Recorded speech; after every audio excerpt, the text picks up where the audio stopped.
calculamos eso mismo para Latinoamérica, miren cómo estaríamos pensando en unos 400.000 niños con defectos congénitos y un estimado de 30 millones de personas con enfermedades raras. Para Colombia estamos hablando que al año tenemos unos 24.000 niños con defectos congénitos y se notifican más o menos 8.000 enfermedades huérfanas por año. Esperamos que Colombia tenga unos 2.200.000 personas con enfermedades raras. Estamos muy lejos de llegar allá porque la notificación o las bases de datos actualmente en Colombia lo que tenemos es más o menos unos 45.000 niños, 45.000 personas notificadas con enfermedades raras. Y miren que deberíamos estar pensando en unos 2 millones de personas con diagnóstico de enfermedades raras. Y si pensamos en Bogotá, los nacimientos al año son más o menos unos 90.000 nacimientos. Estábamos en la pregunta si iban a nacer más en pandemia o no. Recuerden que la pandemia pues, va a tener ciertos efectos demográficos. Eh, Hay algunos indicadores interesantes como que las fábricas que se recuperaron económicamente durante la pandemia, además de las que venden alimentos, son las fábricas de colchones. O sea, la gente está comprando colchones de una manera inusitadamente más frecuente que antes. Eh, Inclusive las fábricas de colchones que habían tenido pérdidas en el año 2019, no solo vendieron más en el 2020, sino que recuperaron las pérdidas anteriores.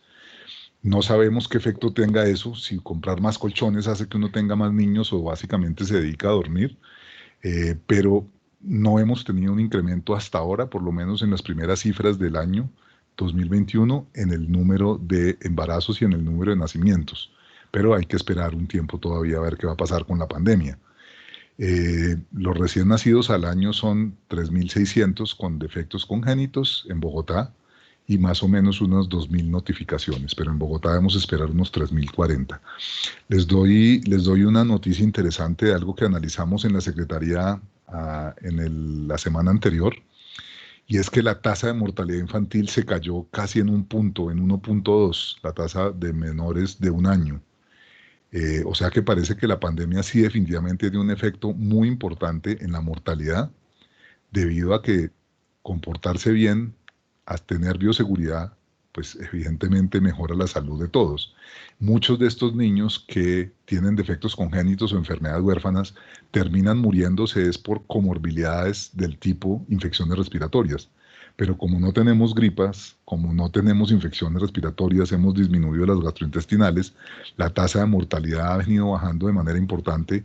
Esperamos que no haya un rebote en el próximo año, cuando se suelte otra vez, esperemos que pase, que se suelte el confinamiento, no venga un rebrote y tengamos también un impacto de lo que todos estamos esperando, que los niños que tienen huérfanas y defectos congénitos no han consultado en los últimos tiempos rutinariamente a su pediatra, a sus especialistas, y por lo tanto vamos a tener un recrudecimiento de la enfermedad. Pero lo que estamos viendo, y hay que evaluar bien los datos para tenerlos muy claros y que el DANE nos los compruebe, es que la tasa de mortalidad infantil, tanto en menores de 5 años como en menores de un año, se cayó de manera muy importante. O sea que definitivamente lavarse las manos, ponerse tapabocas, distanciamiento físico, no compartir el colegio ni todos los elementos en el colegio, pues definitivamente tiene un impacto importante para la salud. Ahora habrá que contrarrestarlo con el otro impacto, es la parte social, el contacto físico, toda la parte emocional. Seguramente que ahí vamos a tener muchas dificultades, pero por lo menos en tasa de mortalidad nos dejó muy impresionados el informe que vimos la semana pasada en Secretaría. Bueno, cuando uno va a prevenir, uno tiene que tener en mente tres posibles estrategias de prevención. Las estrategias primarias, que serían, por supuesto, las preconcepcionales, las prenatales y, por supuesto, las postnatales. Pero, ¿qué hacemos en un semillero de neonatología donde en general seguramente muchos quieren ser pediatras, y con el grupo de pediatras hablando de la preconcepción y de la prenatalidad? Si eso pareciera ser que los pediatras deben actuar en la parte postnatal, pues yo creo que no. Yo creo que definitivamente la pediatría tiene que empezar a virar hacia realmente las causas de las enfermedades de los niños. Y las causas de las enfermedades de los niños no están después de que nacen, sino están antes de nacer, y están, por supuesto, durante el periodo prenatal. Así que me voy a esforzar por intentar demostrarles que si los pediatras se meten en ese tema de la preconcepcionalidad y de la parte prenatal, vamos a tener una mejor salud infantil definitivamente. Aquí no sé si hay ginecólogos, porque la última vez que dije eso, en donde había ginecólogos, pues creo que no les pareció muy interesante la idea, pero yo la sigo defendiendo y la seguiré defendiendo. Yo no entiendo por qué le entregaron a los ginecólogos la atención preconcepcional y la atención prenatal. Entiendo el lado de la mamá, entiendo el lado de la mujer, entiendo el lado del útero, entiendo los ligamentos uterinos, entiendo las arterias uterinas, entiendo el cuello del útero, entiendo todo los genitales femeninos de la mujer. Eso lo entiendo, pero no entiendo por qué le entregaron al bebé a los ginecólogos, ¿no? Yo creo que se les hubieran podido entregar a otras especialidades y esto sería mejor para la salud de los niños. No estoy diciendo que los ginecólogos no sea porque le falta capacidad, sino porque es que la ginecología y la obstetricia es muy amplia como para también ser mediopediatras, ¿sí? Digo mediopediatras porque les toca estudiar al niño de una manera muy limitada, pero lo voy a discutir ahorita y pues espero que al final también ustedes me den su opinión sobre lo que piensen. Bueno, ¿qué pasa cuando uno tiene una mujer en edad fértil? Y aquí quiero hacer énfasis en eso. Las mujeres en edad fértil no consultan a salud porque se creen que están sanas y en general están muy sanas. Entonces son mujeres que están entre 13, 12 años y 30 y pico de años. Esas son mujeres que no tienen en general enfermedades crónicas y que están en la parte más, digamos, saludable de su vida. Por lo tanto, si no consultan a salud, sería la única oportunidad que tenemos de que esas mujeres entren en contacto con el sistema de salud cuando van a alguna atención ocasional, por ejemplo, urgencias, por ejemplo, porque van a odontología, o por ejemplo, porque van con un niño. Aquí sí hay que seguir como el que nos decía el tránsito, cuando uno va al curso de enseñanza a manejar, que siempre le dicen, detrás de una pelota es mejor frenar porque detrás viene un niño corriendo, ¿cierto? Cuando uno pasa por un parque. Aquí la máxima será muy parecida. Siempre detrás de un niño generalmente viene una mamá y es una mamá que está en riesgo de quedar en embarazo. Entonces, la pediatría se debería convertir en una de las herramientas más poderosas para hacer atención preconcepcional. No digo que se tenga que gastar el mismo tiempo de atención al niño con la mamá, pero sí será muy importante que la única ocasión que una mujer en edad fértil va a un médico y se enfrenta con el médico es cuando está llevando a su hijo a la consulta con el pediatra. O sea que si los pediatras realmente quieren ejercer la prevención, que tal vez es una de las especialidades que realmente lleva la prevención en su sangre de especialidad, ¿sí? El resto de especialidades, la prevención y la salud pública les parece un accesorio de clase de viernes a las 4 de la tarde, a la que si hay cirugía es mejor no ir a esa clase, porque eso es una tontería, ¿sí? Pero la pediatría siempre ha tenido en su ADN la prevención. Y yo creo que sería muy importante si el pediatra siempre que se enfrenta con una mamá, que es una mujer en riesgo de quedar en embarazo, le habla de su proyecto de vida y le habla de los posibles riesgos que está corriendo si se llega a embarazar sin cumplir con las condiciones que vamos a hablar. O sea que yo sí creo que la pediatría sería uno de los vehículos más importantes para la atención preconcepcional, porque tienen la fortuna de tener en consultorio, de tener dentro del consultorio una mujer en edad fértil, que es muy raro de que suceda. Insisto, no quiero decir que tengan que gastarse pues 15 minutos hablando con la señora, pero sí hacerle un interrogatorio corto para saber cuál es el proyecto de vida e inmediatamente ahora sí dirigirla a quien la debe manejar la consulta preconcepcional, que seguramente va a ser un ginecólogo que le va a hablar de todos los factores de riesgo, ¿sí? Pero si la mujer me da pie y si yo encuentro un factor de riesgo obvio en la consulta de ese niño, de ese bebé, yo debería también hacerme cargo porque ahí estoy previniendo las enfermedades futuras de los niños. La CDC de Estados Unidos recomienda suplementación y fortificación con ácido fólico. Ese es un problema que tenemos en el país que es, pues, a mi modo de ver, complejo. Cuando la OMS le pregunta a Colombia, al ministerio, si nosotros tenemos un programa de fortificación de alimentos con ácido fólico, la respuesta es sí. Pero cuando nosotros vamos y analizamos el decreto por el cual se fortificó la harina de trigo, encontramos que la harina de trigo fue fortificada hace muchos años con el objetivo de mejorarle la anemia a los niños, ¿sí? Las anemias que tienen que ver con todo el metabolismo de los folatos.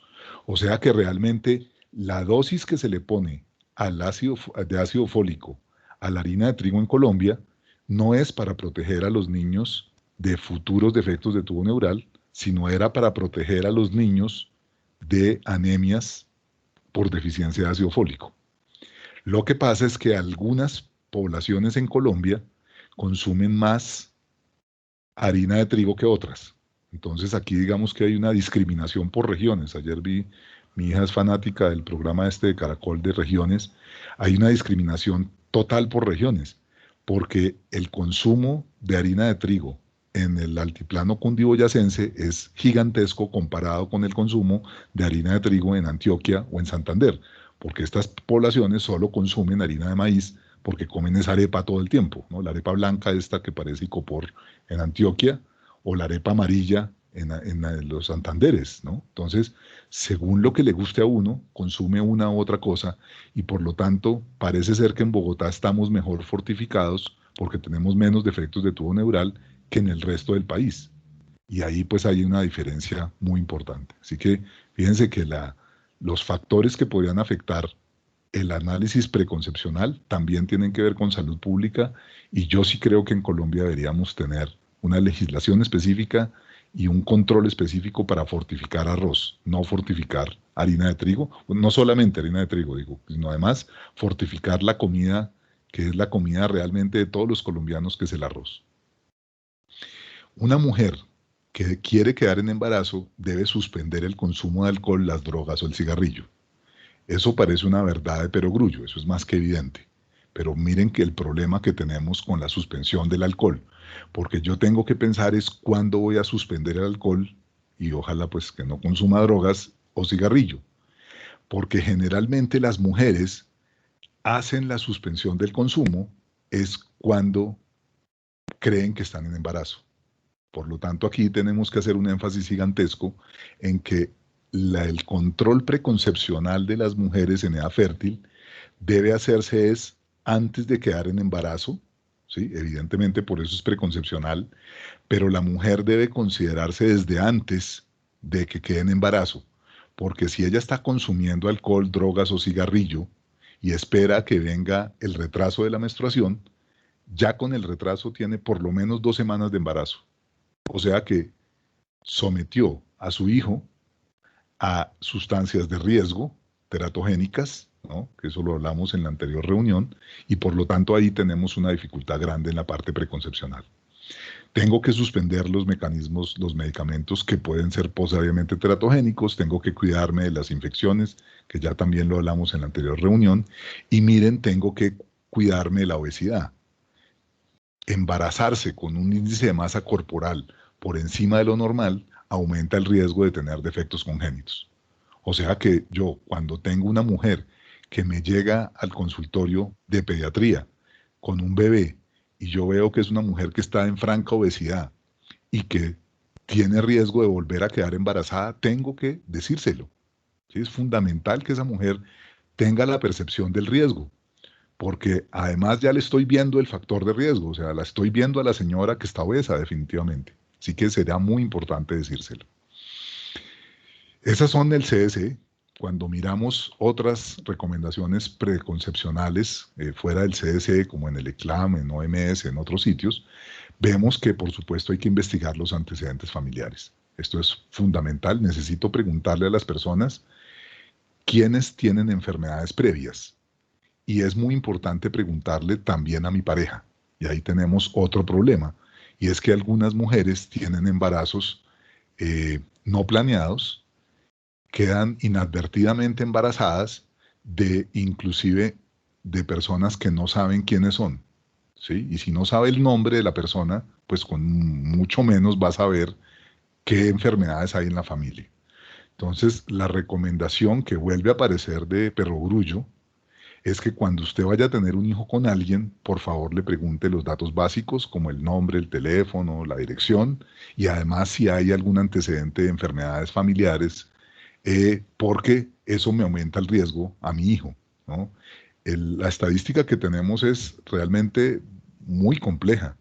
En embarazo en adolescente en Bogotá, cuando analizamos los datos con la Secretaría de Salud en el grupo de embarazo en adolescente, el 30% de las adolescentes que demandaron por paternidad, ese no era el papá, o sea, salió excluido. Luego la niña no sabía quién era el papá, ¿sí? Entonces ahí ya tenemos un problema de base. Cuando queremos realmente embarazarnos con alguien o embarazarnos de alguien, sería bueno tener los antecedentes para poder prevenir o para poder saber qué riesgo estoy corriendo. ¿Qué antecedentes familiares son importantes de evaluar? Piensen en craneofaciales, labio y paladar hendido. Piensen en cardiopatías. Por supuesto, enfermedades genéticas puras. Pues si yo ya tengo una enfermedad clara, un Marfan, o tengo un síndrome en la familia, pues tengo que sentarme a analizar si tengo un riesgo aumentado de transmitirlo a mi hijo o no. Siempre habrá que hacer la evaluación médica y hacer en el periodo preconcepcional los exámenes prenatales. O sea que yo necesito hacer todo el tema de infecciosas, todo el tema de anticuerpos, en el momento preconcepcional, como si ya estuviera embarazada, porque ahí voy a saber si fui expuesta o no a alguno de los posibles teratógenos que van a actuar durante el embarazo. Debo tener una guía preconcepcional. Es muy importante que las mujeres sepan qué deben hacer en ese periodo preconcepcional. Y el enfoque que yo quiero recalcar aquí es este. Cuando usted suspenda el método anticonceptivo, considérese embarazada. No cuando tenga el retraso, ¿sí? No cuando pasen 3 meses, porque uno supuestamente en 3 meses es que queda embarazada después de que quita el método anticonceptivo. No, cuando usted quite el método anticonceptivo, inmediatamente considérese embarazada y actúe como si lo estuviera, ¿sí? Porque eso me va a prevenir una serie de factores de riesgo que pues hemos tocado como teratógenos, pero también otros factores del contexto que le pueden hacer daño al bebé. Prevención de cáncer de mama y útero, pues nada peor que uno tenga que tratar un cáncer durante un embarazo. Eso pues será pues un riesgo que se corre, así que también es importante si la mujer tiene la edad suficiente para estar haciendo los controles de mamografías o ecografías, pues estarlos haciendo para entrar en el embarazo de la manera más sana posible. Tener una guía de actividad física, hoy en día cada vez todo el mundo recalca más la recomendación que el ejercicio no se le dice a la gente, no, usted debe hacer ejercicio, eso es muy importante, debe comer bien, no, debe uno darle, debe formularle ejercicio con mucha más precisión. Por supuesto, investigación de riesgo ocupacional, hay que preguntarle dónde trabaja y qué riesgo puede estar expuesta allí, y prescripción de suplencia de hierro cuando tenemos posibilidades de que tenga una anemia. O sea que miren que tengo que tener una gran cantidad de factores previos a embarazarse. Pero ¿cuál es el elemento fundamental? Que esa mujer planee su embarazo. O sea, esa mujer que va a consulta. Inclusive les digo a ustedes, muchachos que están rotando en urgencias, una mujer que llega por un esguince, una mujer joven, 22 años, pasa por una consulta de urgencias, le ponen un bultoso, como la mayoría de los ortopedistas van a hacer. A esa mujer hay que preguntarle ¿y cuál es su proyecto de vida? Le voy a formular seguramente AINES, ¿no es cierto? Le va a formular analgésicos. Pero ¿cuál es su proyecto de vida? ¿Usted quiere quedar en embarazo ya? ¿No quiere quedar en embarazo? ¿Qué está haciendo para no quedar en embarazo si no quiere tener hijos en este momento? O si no los quiere tener nunca, pues ¿ha hecho algo para eso? Entonces, esa pregunta tiene que ser fundamental. O sea, el mensaje aquí es que todos tenemos que ser agentes de atención preconcepcional cuando tenemos una mujer enfrente que está en edad fértil y que no nos está consultando. Si nos está consultando, con mayor razón, tengo toda la autoridad para hacerlo. Pero inclusive cuando va con su bebé, yo también debería tener esa precaución. Miremos qué evidencia hay en la literatura. Este es un trabajo de Brasil, donde venían haciendo en los últimos años un trabajo sobre atención preconcepcional Y cuando evaluaron médicos y enfermeras si habían aplicado los protocolos, el 81%, casi 82%, aplicaron los protocolos. Pero cuando se les pregunta sobre los factores preconcepcionales que deberían hablar con la mujer, solo menos de la mitad sabían sobre el tema de preconcepción. Y cuando se evalúa quiénes sabían más, si los médicos o las enfermeras, no había diferencias entre los dos. O sea que ahí tenemos un problema de capacitación de los equipos de salud y de las facultades de salud en formar a sus estudiantes en el tema preconcepcional. Y este me parece que es absolutamente contundente. O sea, si ustedes realmente quieren evaluar si la atención preconcepcional tiene efecto o no, por favor miren estos resultados. Un trabajo hecho en China, ¿sí?, en donde toman una población y evalúan los defectos congénitos. Toman una población con una cohorte grande y tienen dos grupos. El grupo control, que son, pues en China, digamos que es muy fácil tener tamaños de muestra grandes para cualquier estudio, pero a estas mujeres, al grupo de screening, le hacen un trabajo de preconcepción. O sea, las entrevistan antes, les hablan de los factores de riesgo, les controlan los factores de riesgo y lo comparan con una cohorte que no le hacen ese mismo trabajo. Observen, por favor, las incidencias por 10.000 en ambos grupos. Defectos de tubo neural, 8,46 contra 1,74. ¿Sí? Anencefalia, 2,35, 0,32. ¿Sí? Miren labio y paladar hendido, 15,63 contra 5. O sea, 3 veces más, 10 veces más en el grupo control que en las mujeres que se les trabajó todo el tema de preconcepción. Y miren el resultado global, 241 por 10.000, el total de defectos congénitos contra 134 por 10.000. Miren la protección que tiene, ¿sí? Un OR de, pues, protector completamente. O sea, cuando yo hago un trabajo preconcepcional sobre una mujer en edad fértil, estoy disminuyendo a la mitad la posibilidad que tengamos un bebé con defectos congénitos. Es absolutamente contundente. O sea, ahí creo que no hay ninguna duda de lo que está sucediendo. La pregunta es, ¿y por qué no lo hacemos? O sea, ¿por qué no nos dedicamos más? Imagínense lo que cuesta hacer atención preconcepcional.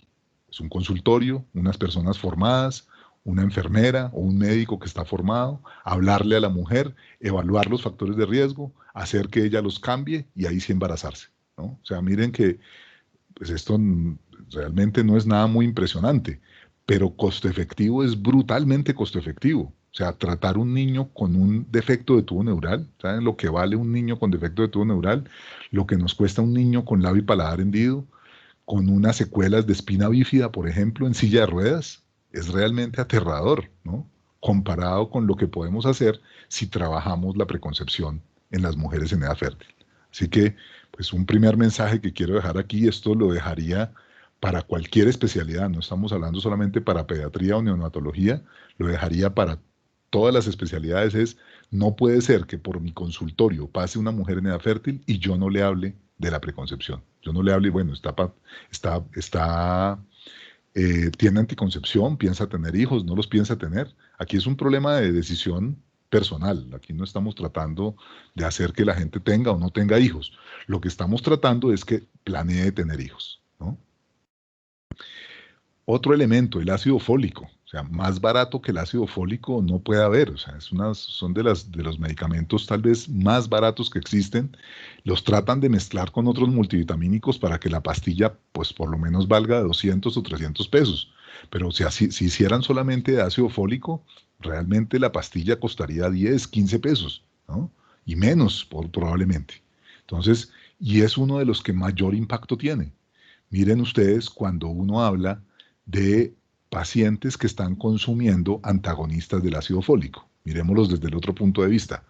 Mujeres que tienen una enfermedad crónica, por ejemplo un síndrome convulsivo, y están utilizando antiepilépticos que son antagonistas del ácido fólico. Miren lo que está sucediendo. Los riesgos de ellas se aumentan 3 veces más de tener defectos de tubo neural, 2 veces más de tener fisuras faciales, 1,6 defectos urinarios y 1,6 cardiopatías congénitas, todas significativas, los ORs.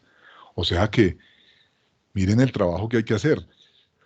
Una mujer con una enfermedad crónica que está consumiendo un antagonista de ácido fólico, tengo que planear el embarazo y es perfectamente una de las mamás de un niño que ustedes están viendo en el consultorio pediátrico, ¿sí? Esa mamá, pues hay que preguntarle cómo se siente, cómo está, ¿no, doctor? Es que yo vengo tomando desde hace mucho tiempo Depaquene o estoy tomando Valproato, etcétera, etcétera. Si se va a embarazar, señora, por favor, antes de embarazarse, busque en su neurólogo la manera de disminuir la dosis o de cambiarlo por algún anticonvulsivante que también le sirva, según su diagnóstico, que ojalá no sea un antagonista de ácido fólico, porque miren el riesgo que se aumenta. O sea que aquí también tengo que ver a las mujeres desde las enfermedades crónicas, no solo las mujeres en edad fértil, sino las mujeres que tienen enfermedades crónicas que están consumiendo medicamentos para tratar de disminuir el riesgo. Este es un trabajo que publicamos con Nicolás Fernández, el urólogo, ¿no? Cuando él era el estudiante de doctorado, que cuando llegó con este resultado yo lo primero que pensé es que había analizado mal la muestra, ¿no? Pero después de mucho trabajo nos dimos cuenta que estaba bien analizada y encontramos que las mujeres que consumen multivitamínicos prenatales tienen un riesgo menor de tener hijos con anomalías urogenitales. Miren, los riesgos de las que no consumen son 8 veces más comparados con las que sí consumen. Las que consumen en los trimestres, que no consumen en primer trimestre, el riesgo es de 4 veces más. No sabemos muy bien qué multivitamínico es o qué vitamina específica es. Sabemos que son multivitamínicos, pero miren el riesgo tan importante que se crece cuando no se consumen. Allí el tema estará en pensar que esto tiene que ver con la remodelación de toda la tubería de los riñones, los ureteres, la vejiga, etcétera, y eso me va a disminuir el riesgo. Otra cosa que está por detrás de esto es que las mujeres que consumen multivitamínicos prenatales o que consumen ácido fólico por suplencia, que todos los días se toman una pastilla de 400 microgramos de ácido fólico, son evidentemente más juiciosas. O sea que el juicio en una mujer, o sea, ser muy cuidadosa con su salud, va a promover que mi hijo también sea saludable. Luego eso también yo tengo que evaluarlo en la consulta. Cuando yo encuentro una mujer que estoy viendo que tiene poco interés por su hijo, que manda a su bebé más bien con la abuelita porque ella está en otro sitio, porque cuando la encuentro con tufo y viene de una fiesta, etcétera, etcétera, y posiblemente está teniendo relaciones con varias personas, esas mujeres que tienen poco interés en la maternidad también lo que están es sumándole factores de riesgo. O sea que también tengo que evaluar realmente qué, cuál es el interés que tiene la mujer en el embarazo, cuál es el interés que tiene esa mujer en el hijo. Yo siempre les digo cuando hablamos de historia clínica, si uno le pregunta a la mujer cuánto pesó su bebé, un bebé diga, un hijo que tenga 5 años, cuánto pesó al nacer, cuánto midió, todos los hitos que tuvo el desarrollo y no se lo sabe, lo más probable es que esa no sea una mujer que tenga un verdadero interés en ese hijo. Habrá que ver cada caso, por supuesto, pero eso es típico del papá. O sea, uno de papá no se sabe ni cuándo sostuvo la cabeza, ni cuándo caminó, ni cuándo se sentó, ¿sí? Pero la mamá en general sí lo sabe. Así que piensen que todos estos factores de riesgo van asociados también a qué tanto interés tiene la mujer por el embarazo y por tener ese bebé. O si lo que tiene interés es que le den el subsidio de ayuda alimentaria. Pero bueno, vamos a algo un poquito más sofisticado. Hasta ahí suficiente en salud pública y en factores de riesgo que podemos prevenir. Pero pensemos que, bueno, vamos a tratar de tener hijos con la menor probabilidad de tener defectos congénitos. ¿Qué tenemos disponible? Tenemos este tipo de test. Por ejemplo, Pathway Genomics es una empresa que ya está aquí en Colombia, que se puede consultar por internet. Inclusive hay una discusión porque yo no necesitaría ni siquiera consultar a un médico para hacerme este test. Y este test lo que hace simplemente es hacer un test de portadores. Entonces, yo lo que hago es tomarme la muestra y el test me va a decir, usted es portador de la enfermedad de Tay-Sachs, o sea, de una mutación en Tay-Sachs. Yo soy sano, Tay-Sachs la mayoría de estas son recesivas, o sea que lo que va a detectar es que yo soy portador. Evidentemente no tengo Tay-Sachs ni tengo ninguna otra enfermedad, pero sí soy portador. Luego lo que hacen ellos es venderle este test a las parejas antes de quedar embarazadas. Y pues acá yo siempre les digo en mis clases a los estudiantes, ¿no será que esto sale más barato que todo el proceso de tener hijos que incluye, hola, ¿cómo estás? ¿Tú trabajas o estudias? ¿Qué te gusta hacer? Te invito a un café y luego a un restaurante y luego a salir en la noche un viernes, eso es costosísimo. Y si después uno va a tener hijos con ella y entonces tiene un riesgo altísimo de tener un hijo enfermo, pues sale más barato que uno se hiciera el test y decir, no, mira, es que yo soy portador de tal cosa, ¿por qué no te haces el test y ahí sí hablamos, ¿no? Digamos que esto puede llegar a esos límites que son muy como de programa de Netflix, ¿no? Ya medio rayado, pero perfectamente podría empezar a tener ese control. Recuerden los países como Suecia o Noruega. En Suecia, cuando uno se va a casar, le piden la prueba de fibrosis quística antes de casarse para dejarlo casar. No para que le prohíban el matrimonio, ¿no? No se emocionen que les van a prohibir el matrimonio. Lo que les dicen es que si son portadores ambos, el Estado no les paga los gastos del hijo con fibrosis quística. O sea que miren que estos test de portadores ya en algunos países, por las frecuencias tan altas que tienen de algunas mutaciones, ya están tomando decisiones sociales, ¿sí? De prevenir embarazos cuando la frecuencia es muy alta. ¿En quién hacemos estos test? ¿Los utilizamos en consulta? En general, nosotros, pues yo los utilizo sobre todo cuando viene una pareja de primos hermanos, que es la consanguinidad más frecuente. Entonces los primos hermanos se preguntan si qué riesgo tienen de tener un hijo afectado por una enfermedad. El riesgo que de base es de 4%, en primos hermanos se sube al 9%. ¿Por qué la gente se termina casando con los primos hermanos o teniendo hijos con los primos hermanos? Pues yo creo que es porque desde chiquito uno se conoce en las navidades y entonces pues va a rezar la novena y ahí se conoce con la primita y después termina teniendo hijos con la primita, ¿no? Pero como es tan frecuente la endogamia, pues por primos hermanos, una solución o una propuesta de tratar de evaluar el riesgo es hacerse un test de portadores. Entonces, estos tests estamos hablando de que pueden estar costando, pues yo no sé el precio exacto, pero digamos alrededor de unos 800.000 pesos. Si uno se lo hace en pareja, esta empresa, por ejemplo, se lo deja en combo más barato. O sea, le cobran en lugar de 1.600.000, puede ser 1.400.000 o cosas así, ¿no? Le bajan el precio si uno se lo hace en pareja. Así que es interesante hacerse un test de portadores, sobre todo si uno tiene un riesgo mayor. Claro, parejas de tío, sobrina, pues difícil que consulten porque eso ya raya en el incesto. Y el problema de la consanguinidad está en los que no lo planean, que además son los que tienen abuso sexual por adultos que generalmente son familiares, ¿no? Que es todo el drama social que tenemos hoy en día. Pero para parejas consanguíneas es muy recomendable hacerse un test de portadores cuando uno tiene un antecedente familiar, ¿no? No somos primos ni nada, pero venimos de la misma región y en esa región, por ejemplo, en Caldas y en Risaralda y en eso, hay una cantidad de enfermedades metabólicas muy frecuentes y el uno es de Armenia y el otro es de Manizales y aunque más o menos los de Armenia y Manizales se pelean, a veces terminan casándose entre sí, teniendo relaciones entre sí y pues nada, hacer un test de portadores también sería una buena solución. Pero entonces algunos dicen, bueno, ¿y esto por qué no lo convertimos en una política de salud pública? O sea, ¿para qué vamos a tener niños con tirosinemia? ¿Para qué vamos a tener niños con Tay-Sachs? Recuerden el Tay-Sachs, una enfermedad terrible porque el niño nace perfecto y hacia los 3 o 4 años empieza a tener un déficit de su desarrollo psicomotor y se muere rápidamente, ¿no? A los 5 o 6 años ya está muerto. Una enfermedad terrible, el Tay-Sachs. Entonces hay gente que dice, oiga, ¿y por qué no tomamos estas pruebas, ya que están bajando de precio tanto? Porque hoy les digo 800.000, yo creo que en 2 años esto va a costar, no sé, menos de 100.000 pesos, ¿sí? Hacerse una prueba de estas de portadores. Y si eso baja de precio, ¿por qué no se lo hacemos a todas las parejas? Y hacemos lo que hace Suecia.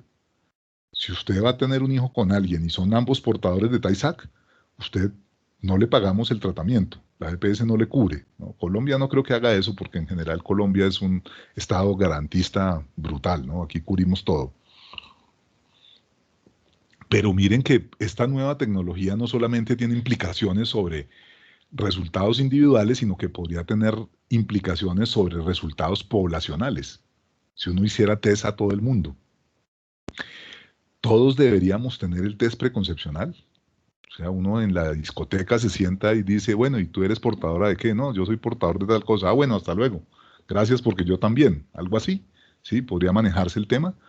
Eh, hacérselo a todos los recién nacidos, el test de portador, de una vez para saber que nacen. Ahorita vamos a discutir si hacer un test de genética de secuenciación de nueva generación a todos los recién nacidos. Pero miren que preconcepcional es útil. Este es el test de Pathway, este es el test de Centogen, ¿no? Una empresa alemana que tiene, miren, 330 enfermedades. Y le ponen a uno aquí en colores para vendérselo. Miren esta pareja enamorada completamente, que quiere saber si son portadores de alguna enfermedad para tratar de tomar alguna decisión como selección de embriones o no tener hijos, o bueno, podría también ser cambiar de pareja, pues y dejar de ser tan felices como se ven en la foto. Pero miren que ellos lo que están haciendo es diciéndole, mire, estas enfermedades de acá son severísimas, ¿no? Entonces ahí uno le dicen, uy, no, yo no quiero tener un hijo con una enfermedad tan terrible, ¿no? Entonces miren cómo utilizan también la publicidad para motivar a la gente a que se haga este tipo de pruebas. Pues para eso lo están haciendo, ¿no? Entonces miren, dan severidad media, pues o leve, moderada y severa, ¿no? Y casi todas tienen unas enfermedades, pues tipo metabólicas, que todas van a tener una severidad muy importante. Entonces, ¿qué puedo hacer? Antes de embarazarme, hacer una consulta preconcepcional con mi pareja, ojalá. Ahora las mujeres también pueden hacerlo solas, no necesitan una pareja, solo necesitan unos espermatozoides que se pueden más o menos conseguir relativamente fácil en un banco. Y ahí el banco le pregunta al tipo si tiene o no antecedentes, entonces ahí me disminuyen el riesgo, pero hago una consulta preconcepcional, manejo el peso, quito los factores de riesgo, el consumo de cigarrillos, de exposiciones, etcétera, me hago un test a ver si soy portador de algo y ya con eso podría disminuir el riesgo.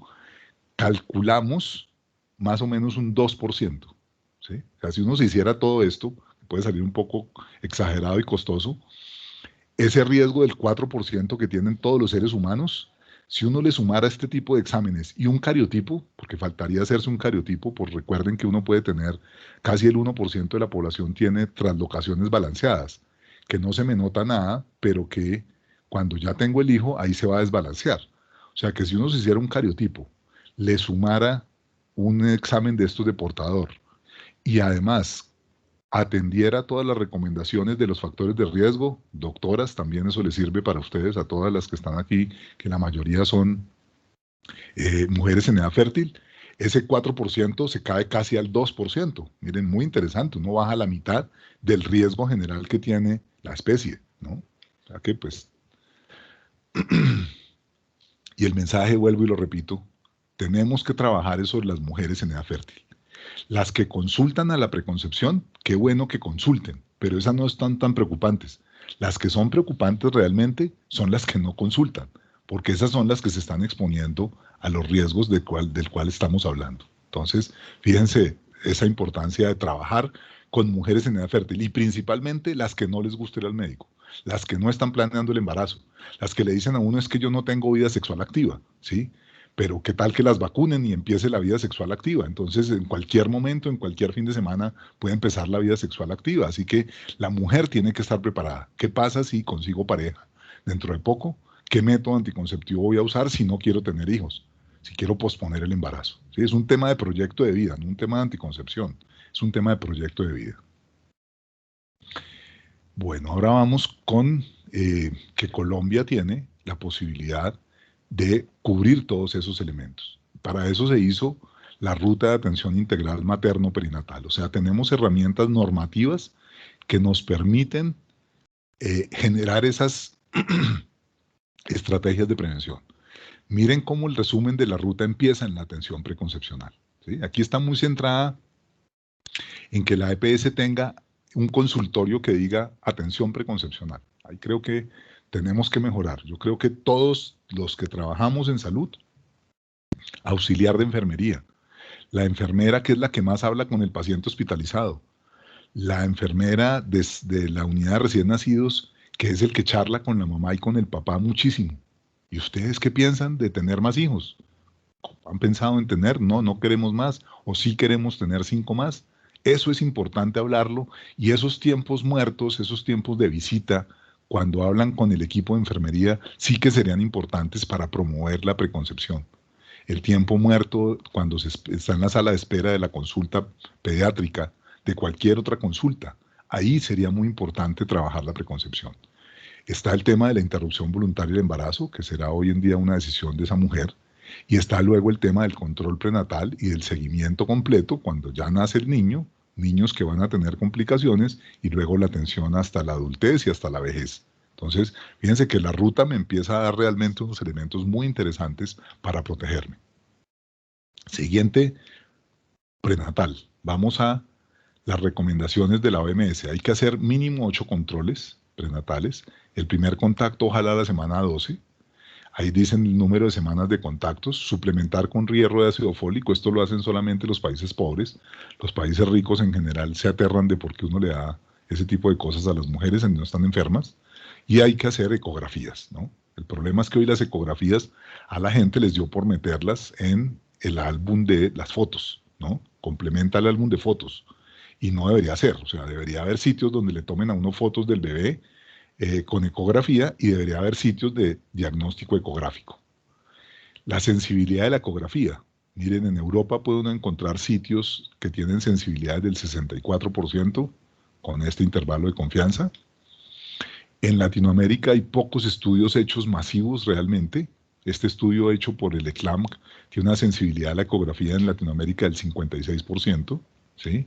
Y nosotros en general siempre reportamos valores muy cerca al 30%. Eso quiere decir que el 70% de los niños están naciendo con diagnóstico, sin diagnóstico, perdón. O sea, nacen con un defecto congénito diagnosticable por ecografía, cuyas ecografías son normales. Y pues eso es riesgoso, porque para un pediatra, pues los que trabajan en hospitales como San Ignacio, que es un hospital de alta complejidad, no tiene uno problema, pues porque uno tiene todas las especialidades ahí detrás de la sala de adaptación. Sí, tiene anestesiólogos, y tiene cardiólogos, y tiene genetistas, y tiene de todas las especialidades. Pero vayan ustedes a estar en un hospital de nivel medio de complejidad y le nace un niño que pensaban que iba a nacer normal, totalmente cianótico porque tiene una cardiopatía compleja. Ahora me toca remitirlo en lugar de haberlo diagnosticado prenatalmente y por lo tanto haberle hecho realmente el curso que debería hacerse adecuado. Miren este resultado. De la ficha 215 uno tiene que poner si hubo diagnóstico prenatal o no. Lo que estamos encontrando es que ha mejorado desde ese artículo del 2014 que nosotros publicamos. Miren que hoy estamos en promedios mejores. Estamos más cerca al 35%, pero todavía estamos muy lejos realmente de un 60 o 70%, que es lo que debemos esperar, ¿no? Y miren la notificación prenatal. O sea, los ecografistas no están notificando cuando tienen el mandato de notificar. Los ginecólogos, cuando hacen una ecografía prenatal y encuentran un defecto congénito, deben notificarlo inmediatamente. Miren cuántos notifican, 9%, comparado con el 35% que nacieron con diagnóstico prenatal, pero no los notificaron en ese periodo. Si los hubieran notificado, pues tendríamos más facilidades de manejarlos. ¿Qué debe saber el pediatra? ¿Qué debe revisar el pediatra en un análisis prenatal? Porque el pediatra, pues, tiene que hacerlo. Bueno, creo que hice una intervención hace un poco en la Asociación de Pediatría de Bogotá y dije algo que no sé si hiere susceptibilidades, pero lo voy a repetir aquí. Yo creo que los pediatras tienen un alma de saludristas, definitivamente. Eso, como les dije al principio, está en el DNA. Pero la mayoría de residentes que pasan por genética, cuando yo les pregunto, dígame por favor cuál es la edad, las unidades de tiempo en que se mide la edad más temprana de un ser humano, la respuesta que recibo en el 99% de las veces es en días. Y les digo, no, no es en días. Me dicen, ah, no, doctor, en horas. No, no es en horas. Se mide la primera unidad de tiempo de medida de la edad de un ser humano es en semanas de gestación. Lo que quiero decirles es que los pediatras no introyectan completamente que los bebés antes de nacer les pertenecen. Ahí es donde yo me pregunto por qué se los dieron a los ginecólogos. ¿Por qué a los ginecólogos? Se los hubieran dado a los neuropediatras, uno entendería. No sé, se los hubieran dado a los cirujanos pediatras, pero se los dieron a los ginecólogos cuando la ginecología es una ciencia muy amplia, ¿no? O sea, tienen muchas cosas que hablar. Tienen oncología, tienen enfermedades infecciosas, tienen la menopausia, tienen una gran cantidad de complejidades de la mujer que tienen que estudiar, No entiendo por qué los pediatras entregaron a los bebés a los ginecólogos que no tienen la formación necesaria para manejar un bebé que no ha nacido. Pero entonces los pediatras consideran que los bebés no nacidos no existen. ¿Sí? Pareciera que no existieran. El bebé llega, entréguenmelo una vez salga del útero, pero antes del útero no lo tengo que tratar, ¿no? Y ahí es un tema fundamental. Los pediatras, yo creería que deberían, y ya lo están haciendo, y en San Ignacio ya lo vemos, los equipos de manejo perinatal deben tener pediatras. El pediatra tiene que hablar con la mujer antes de que nazca. La causa de los defectos congénitos que decíamos la vez pasada, tenemos una ignorancia total.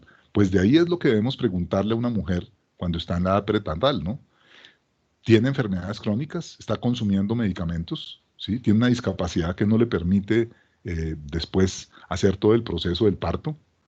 ¿Tengo riesgos de alteraciones cromosómicas? Ojo que no es solamente la edad materna, ¿no? Recuerden la pregunta del antecedente personal de pérdidas a repetición. Si una mujer tiene una translocación balanceada, no le afecta a ella, pero un signo de que puede haber una translocación en el padre o en la madre es que tengan abortos a repetición. Entonces, también esa puede ser una posibilidad y por lo tanto el cariotipo será mandatorio en esa pareja. Pregúntenle a la gente con que van a tener hijos, por favor, qué enfermedades hay en la familia, ¿sí? Marfan, Prader-Willi, yo qué sé. Y pregunten por riesgo de exposición a posibles teratógenos, ¿no es cierto? ¿Qué ecografías debe mirar un pediatra cuando analiza un caso de un niño en el periodo prenatal o en el postnatal para saber qué fue lo que sucedió? La resolución 3280 tiene estas dos ecografías a los niños, a los gestantes en Colombia, a las personas gestantes, hay que hacerle dos ecografías mínimo, entre la 11 y la 14 para tamizar aneuploidías. O sea que deben mirar si tiene sonolucencia nucal y hueso nasal. Si no, la ecografía no está bien hecha a la luz de la resolución 3280. Hoy tienen que hacerla. Habrán ecógrafos que no se puede por la resolución, pero ese no es el problema de la gestante. Eso debe ser el problema de la EAPB que tiene que conseguirse una IPS que tenga un equipo que sea capaz de hacer sonolucencia nucal. Y otra de la 18 a la 24, donde tiene que detectar anomalías estructurales. Eso quiere decir hay que hacer una ecografía de detalle, punto. No, que es que aquí no hacemos ecografías de detalle, entonces no haga ecografía de la 18 a la 24 porque incumple la norma.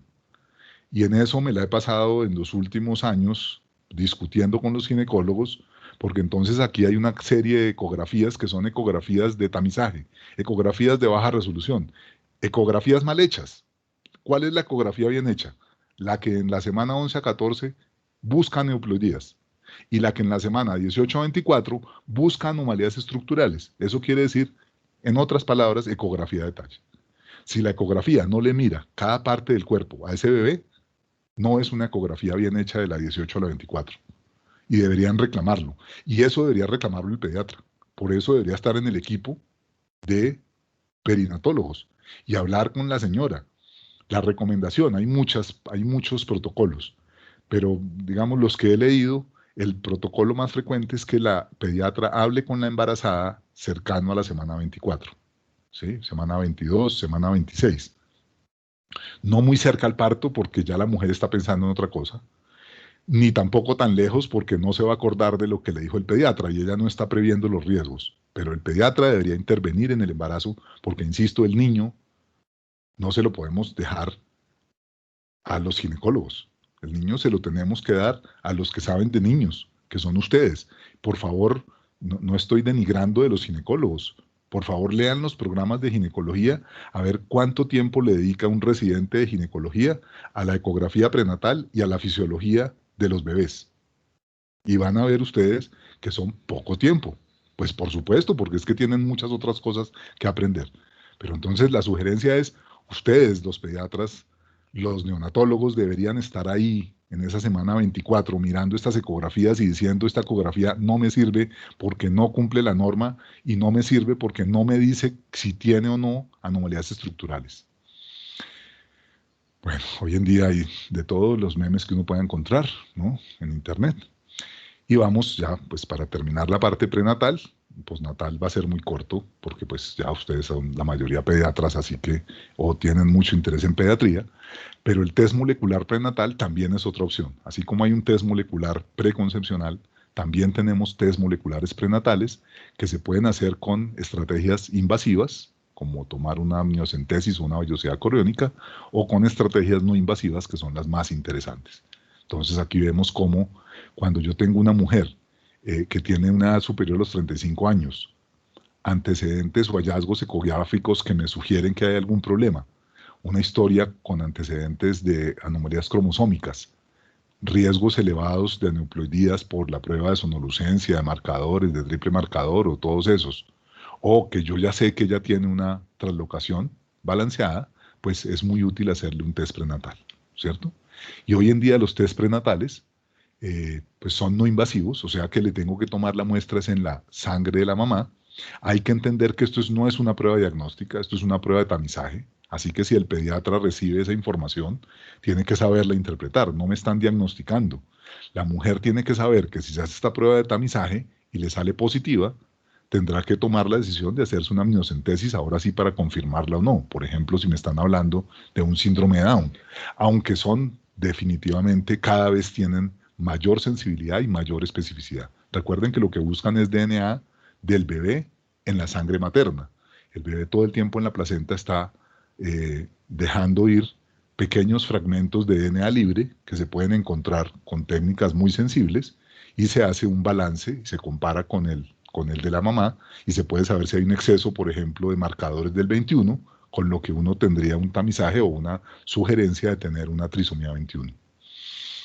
Esta es una empresa colombiana, por ejemplo, no sé si es colombiana, pero es un laboratorio que está aquí. Entonces miren la felicidad de la señora que mira la lontananza porque su bebé le van a hacer y está feliz porque se hizo un test prenatal y no le salió negativo, ¿no? Pero recuerden que es de tamizaje. ¿Qué tamizan?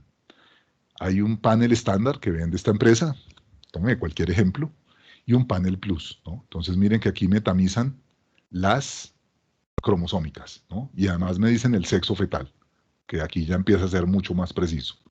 Pero si ustedes pagan un poco más, no sé cuánto vale, le hablan también de George, Criduchat, Prader-Willi, por ejemplo, por delesión, ¿no? El Angelman por delesión, no por trastornos de la metilación, o sea, no son tampoco que me van a dar diagnóstico de Prader-Willi o Angelman, o algunas de lesiones grandes. Entonces miren que también en la parte prenatal yo puedo tener unas pruebas de tecnología que me pueden servir para hacerlo. Y si investigamos con esto, interesante, o sea, miren la cantidad de ideas que uno puede tener en un semillero para trabajar. Y para terminar, rápidamente, postnatal, ahí no me meto mucho en otros temas, quiero tocar principalmente dos que no son tan pediátricos, bueno, uno muy pediátrico, que es el tamizaje neonatal. Eh, tenemos el tamizaje que ya está, que es sensorial, audición y visión y cardiopatías, pero tenemos un tamizaje que no se ha implementado, pero que tiene ley, que tiene 7 pruebas y que no las estamos haciendo. Y tenemos un sistema de vigilancia y posibilidad de hacer pruebas moleculares masivas, que esa será la pregunta que hay que hacer. Este artículo de Borrajo es muy antiguo.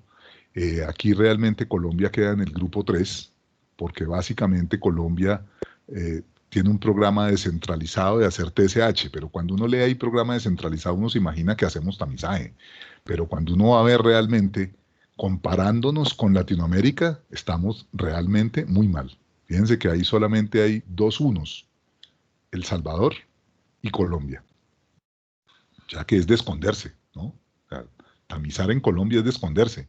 Miren que países como Bolivia ya tiene 4 patologías en tamizaje, ¿no?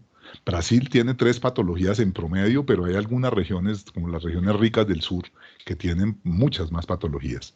Tenemos muy buenos ejemplos, ¿no es cierto? San Ignacio lleva ya un tiempo haciendo el tamizaje de la ley, se lo lleva haciendo a todos los niños que están naciendo y pues bueno, nos contarán un día, ojalá podamos ver resultados que debe ser muy interesante. También la policía está metida en tamizar sin necesidad que la ley se lo haya exigido, sino que pues sí que nos estamos preparando para ver qué va a suceder y eso es muy interesante, pero realmente en Colombia estamos muy quedados comparados con los programas latinoamericanos.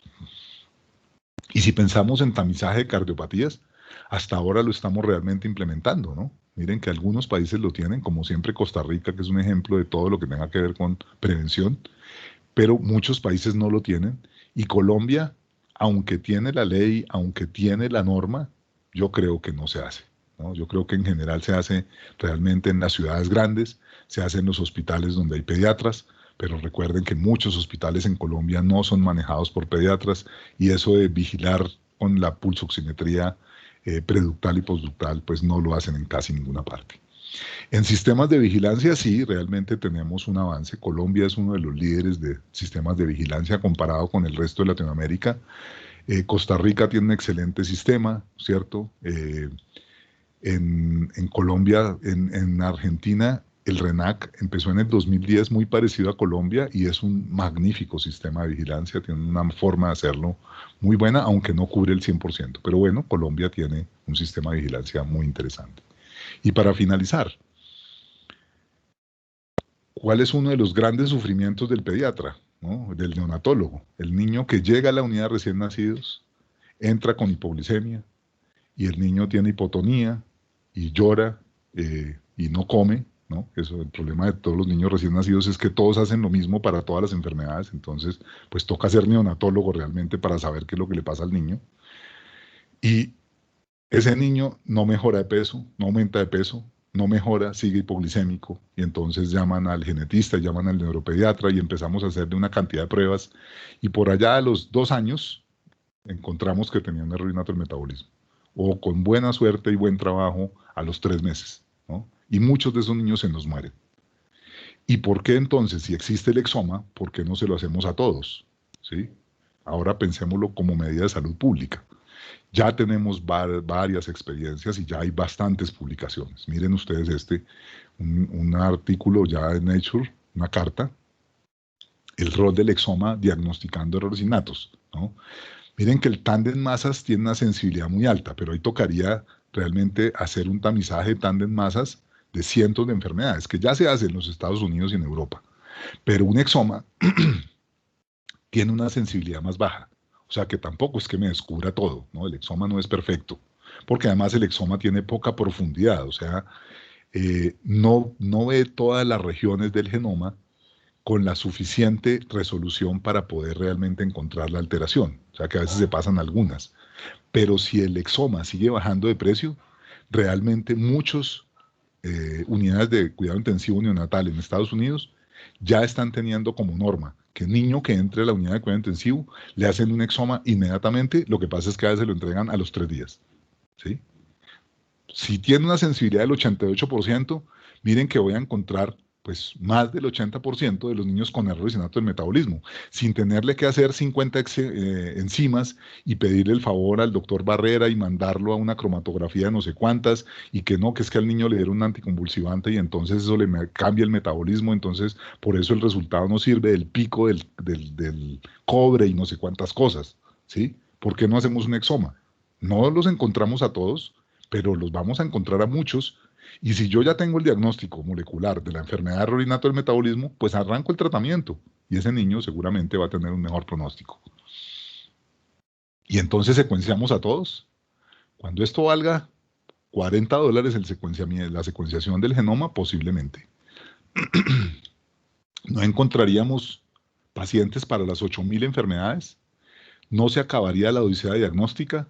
Salvar vidas y prevenir la discapacidad en cientos de familias. Eso suena muy bien, pero ahora ¿qué nos ponemos a hacer con todas las variantes y mutaciones en genes accionables? O sea, ¿qué hago yo con las niñas que me nacen? Les hago genoma y me encuentro que tienen una mutación en BRCA1 y 2. O sea, les va a dar cáncer de seno con alta probabilidad, o les va a dar un cáncer de colon, o van a tener Corea de Huntington. Imagínense ustedes el problema ético en que uno se mete.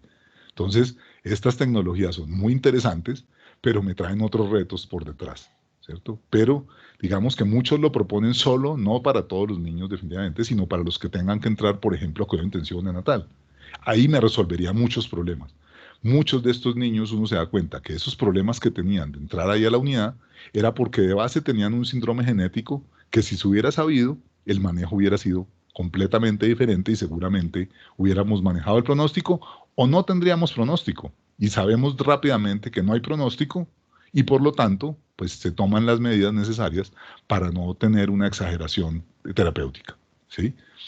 ¿Qué hacemos? mejorar la vigilancia, reducir los riesgos preconcepcionales. Este es un artículo que sacamos en consenso con todos los genetistas de Latinoamérica, con un grupo de pediatras, con un grupo de personas que trabajan en epidemiología. Hay que fortificar los alimentos, prevenir y tratar las infecciones. Tamizaje, por favor, necesitamos tamizar como lo hace el San Ignacio, proveer servicios de manejo integral, o sea, tener centros de atención integral y por supuesto, y ese es el mensaje para el semillero, tanto el de neonatología como el de anomalías, tenemos que investigar en esto, porque si no investigamos en esto, pues no vamos a lograr salir de estas dificultades que tenemos con tantos pacientes. Muchas gracias por la invitación y bueno, quedo atento si hay preguntas o comentarios. Muchas gracias. Muchas gracias, doctor. Realmente pues agradecerle la excelente presentación. Creo que nos sigue motivando a seguir trabajando en pro no solo del bebé como su merced lo mencionaba, sino también desde la mamá. Yo quería contarle, doctor, pues que en San Ignacio hemos venido trabajando de manera progresiva en establecer las cosas que su merced acaba de mencionar, como la consulta prenatal de neonatología que se está haciendo desde el 2017. Hemos ido implementando pues obviamente lo que es el tamizaje visual, auditivo, el tamizaje metabólico que arrancó el año pasado en el mes de octubre, el tamizaje de cardiopatías. Ahora afortunadamente con la resolución 3280 fue un espaldarazo grandísimo para lograr que la estancia de los recién nacidos en San Ignacio fuera mínimo de 24 horas y pues obviamente cumpliendo la ley en los casos que amerita llegar a las 48 horas. Y creo que hemos trabajado en la sensibilización no solo del grupo de pediatras y neonatólogos, sino obviamente también del grupo de ginecología y hemos avanzado en eso. ¿Cuál ha sido nuestra experiencia? Pues como la limitante que hemos encontrado, la barrera gigante es la barrera de tipo administrativo, doctor.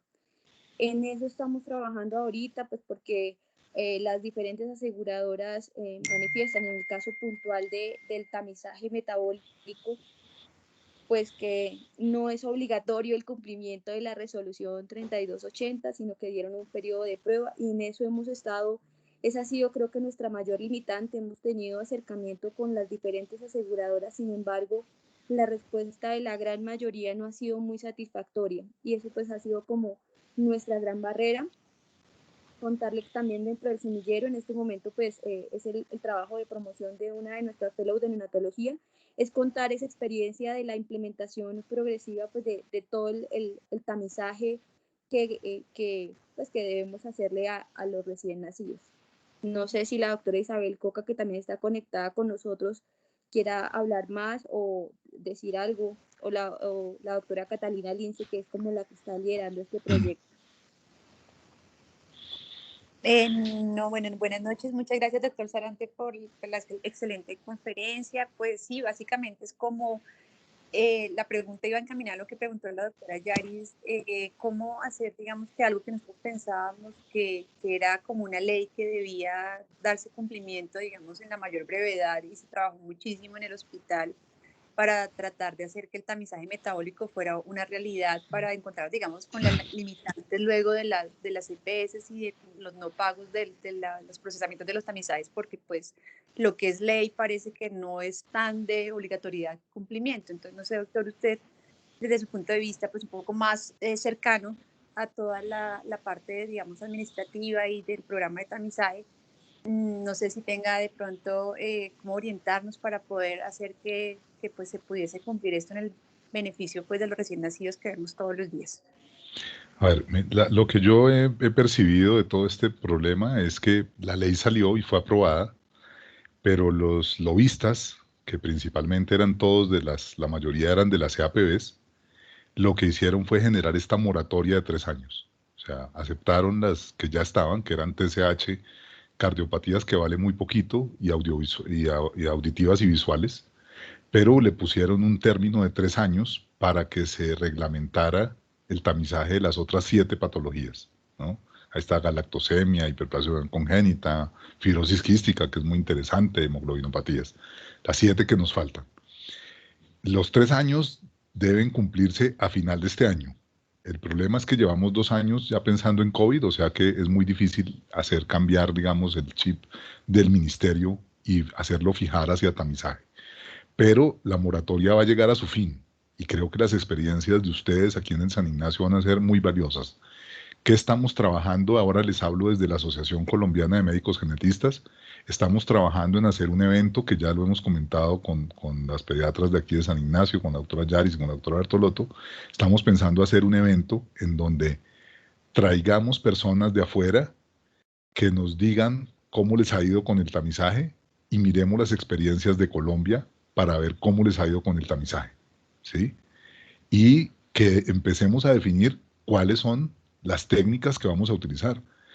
La gente cree que el tamizaje ya está inventado y que uno simplemente diga, hagan tamizaje y ya todo el mundo sabe cómo es. No, cada técnica no se imaginan lo que tiene hiperplasia suprarenal congénita. A qué edad lo tomo, cómo la tomo, si el niño es prematuro, si el niño es posmaduro. Bueno, tiene una serie de variables que son muy complejas y vamos a proponer en este evento que por lo menos el ministerio nos ponga atención y ya piense en cuáles técnicas tiene que reglamentar, porque con esto de la ley de antimonopolio es complicadísimo porque aquí cuando hay una ley cualquiera puede hacer tamizaje y con cualquier técnica. Aquí no lo obligan a uno, no lo presionan a uno a hacer una técnica específica. Cualquier programa de tamizaje en un país desarrollado, el Estado dice, no, la técnica que hay que hacer es esta y estas son las normas de calidad para esa técnica. No, aquí uno puede hacer la que se le ocurra, ¿no?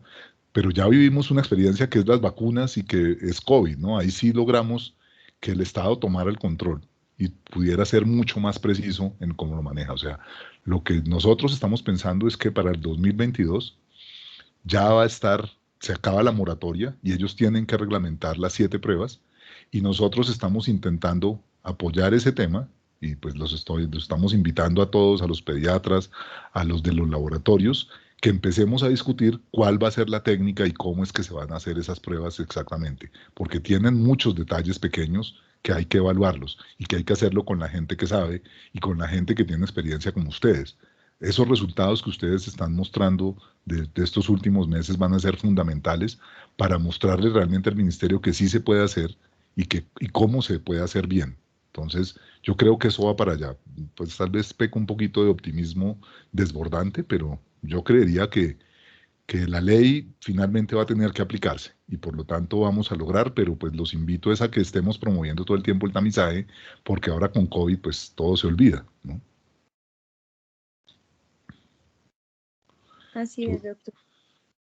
Sí, doctora Yaris, veo una mano levantada, no sé si se dan en estos, ¿ustedes cómo se manejan? Catalina, es que no, doctor, ¿cómo está? me sale. María Juliana, buenas tardes. Doctora. ¿Cómo está, doctor? Buenas tardes. Sí. Mucho gusto, Juliana Silva, residente de pediatría. Mil gracias por su charla y quería hacerle una pregunta. ¿La edad del padre influye en algo? Tenemos claro que la edad de la madre tiene una importancia en todas estas malformaciones congénitas, pero quería preguntar si la edad del padre influye en alguna cosa. Ok, bueno, ahí hay dificultades porque uno de los problemas grandes de defectos congénitos y enfermedades huérfanas es que son eventos de baja frecuencia.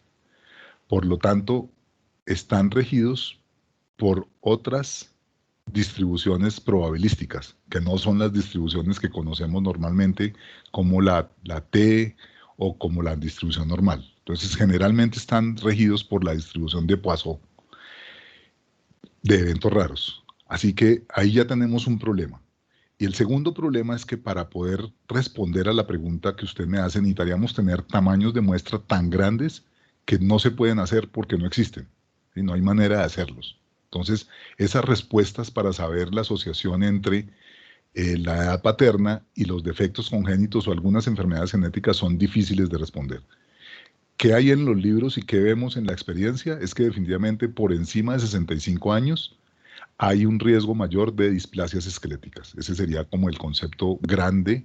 Algunos meten ahí, pero cuando uno mira las series, realmente no tienen realmente el peso suficiente, la robustez suficiente estadística para aseverarlo y encontrar la asociación. Algunos meten ahí también cardiopatías congénitas, por ejemplo, pero creo que lo óseo sería lo más evidente.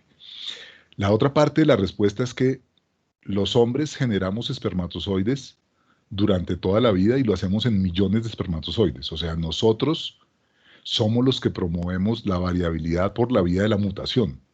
O sea que mientras más edad tenga un hombre, más mutaciones van a tener sus espermatozoides, porque tengo una espermatogonia que se la pasa haciendo mitosis, que es como una célula madre que hace espermatozoides y queda como espermatogonia, pero hace mitosis, o sea que está todo el tiempo acumulando nuevas mutaciones.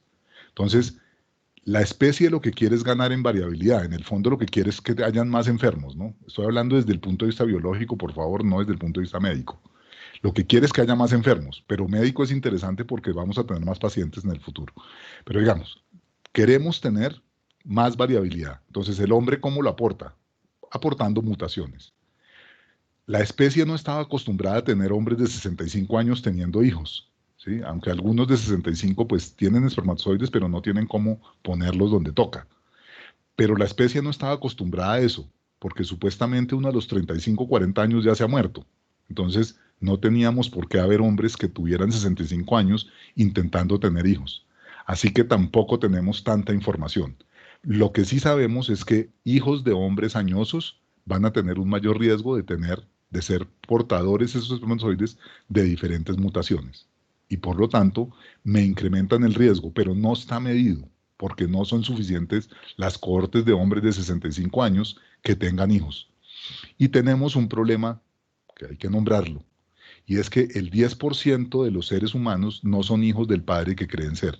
Eso lo supimos en la genética forense, en las grandes bases de datos que tenemos para encontrar desaparecidos. Entonces, las mujeres tienen una estrategia de utilizar los recursos económicos de un hombre y los espermatozoides de otro, sin que el otro se dé cuenta generalmente.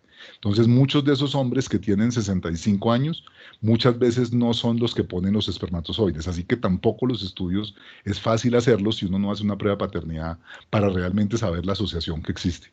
O sea, fíjese que tiene muchos factores difíciles de medir. En resumen, le digo, muy complejo de saberlo, pero por ahora nos quedamos con por encima de 65 años, mayor riesgo de displasias esqueléticas y mayor riesgo de que tenga mutaciones que pueda generar enfermedades genéticas unigénicas. O sea que si la mujer es portadora de una, ese espermatozoide puede tener una mutación que pueda quedar en estado homocigoto y por lo tanto generar una enfermedad recesiva. Pero pues no hay lo suficiente información para poderlo decir con contundencia. Muchas gracias, doctor. Y la segunda preguntita. Si Sí. yo tengo una mujer pues en edad fértil que quiere hacerse uno de esos test genómicos, ¿a dónde la dirijo? Eso ¿cómo es ese proceso?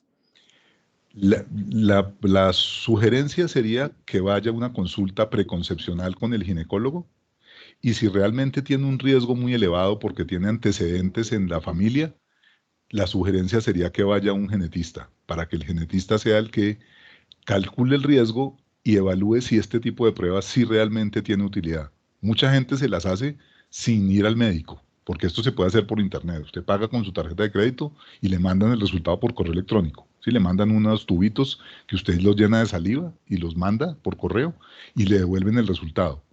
La sugerencia es, si una mujer tiene inquietudes sobre eso, que vaya a consulta preconcepcional. Si los riesgos son muy altos, debería ir a consulta con el genetista y con el genetista evaluar si realmente necesita este tipo de test. ¿Listo? Porque pues ahí podría haber dificultades. Y así, y estos test, insisto, si usted entra a internet, Centogen o Pathway Genomics, usted va a encontrar toda la información sobre esos test. Y se los puede hacer, como le digo, sin indicación médica. Todo examen que uno hace sin indicación médica siempre le va a crear más problemas que soluciones, ¿no? Porque entonces imagínese, usted hace el test y quién sabe qué cosa encuentra, y ahora quién le explica, y ahora qué se pone uno a hacer con un test que no debería haber pedido. Entonces siempre hay que medir el riesgo y saber si es útil. Aquí yo les digo, para parejas consanguíneas funciona muy bien. Para cuando tienen antecedentes familiares de enfermedades recesivas también funciona muy bien. En otros casos hay que evaluarlo.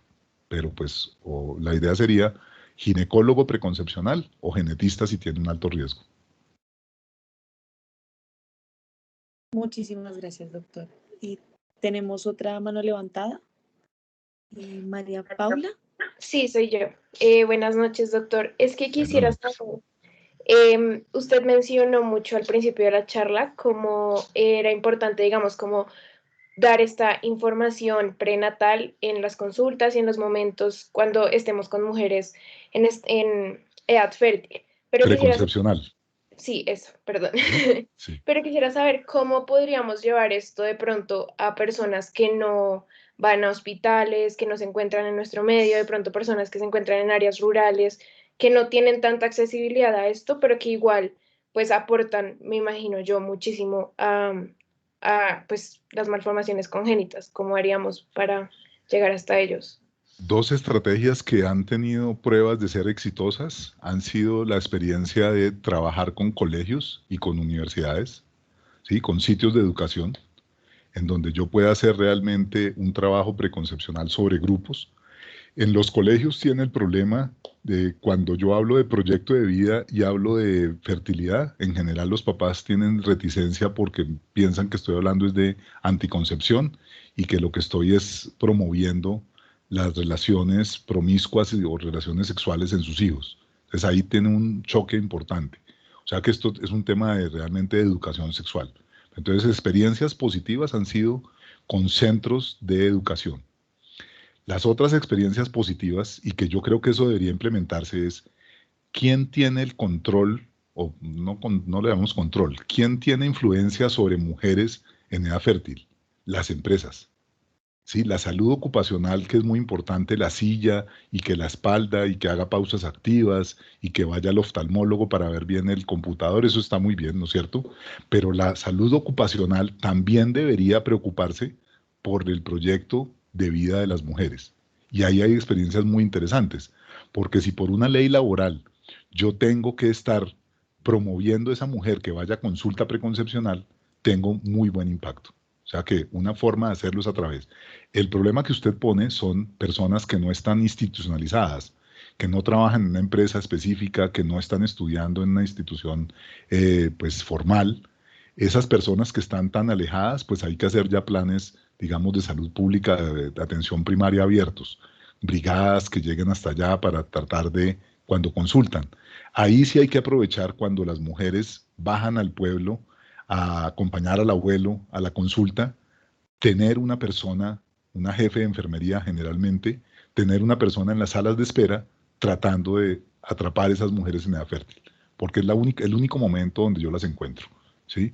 Pero estudios o empresas de trabajo son sitios muy importantes y ahí es donde deberíamos promover. Con la Secretaría venimos trabajando hace 2 años en trabajar con los colegios y con los rectores y con los colegios donde hay niños con discapacidad, porque ahí yo creo que tenemos mayor impacto. Pero si usted quiere trabajar eso de fértil, busque colegios, universidades, centros de educación y empresas grandes donde pueda la salud ocupacional dirigir a esas mujeres hacia la consulta preconcepcional.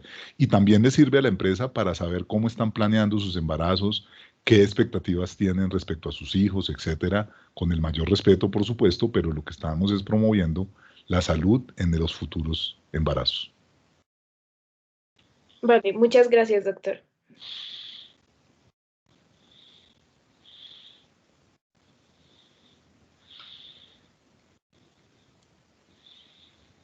Bueno, listo, muchas gracias. Otra vez, pues agradezco a todo el grupo por la invitación.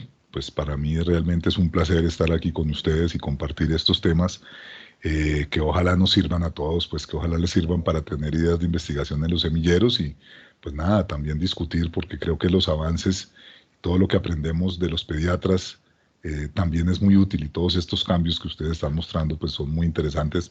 Ojalá lográramos realmente pues generalizarlos y ahí yo creo que tendríamos un impacto gigantesco en la salud de nuestros niños. Muchas gracias por la invitación. Bueno, hasta luego. Doctor, muchísimas Muchas gracias, por su doctor. tiempo. Muchas gracias, Muy bien. doctor. Bueno, que tengan una buena noche. Que descansen. Hasta luego. Gracias, doctor. Gracias, Muchas gracias. doctor. Muchas gracias. Chao. Gracias. Hasta luego. Que estén bien.